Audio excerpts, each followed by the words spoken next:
আমিন কর জোরে। এই তিনজনের তার এই তিনজন না চারজন উঠলো না, ওনারা আল্লাহর ওলি, ওনারা দোয়া করছে কারেন্ট গেল আরো জোরে ওরা মাইক দাও।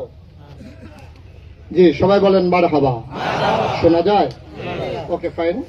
আমরা যারা দূরের চালু হয়ে গেছে সবাই বলেন মারহাবা। আল্লাহর নবী তাকায় দেখে গাল বেয়ে বেয়ে পানি পড়ে। আবু বকর সিদ্দিককে নবী জিজ্ঞেস করলেন কাঁদো কেন?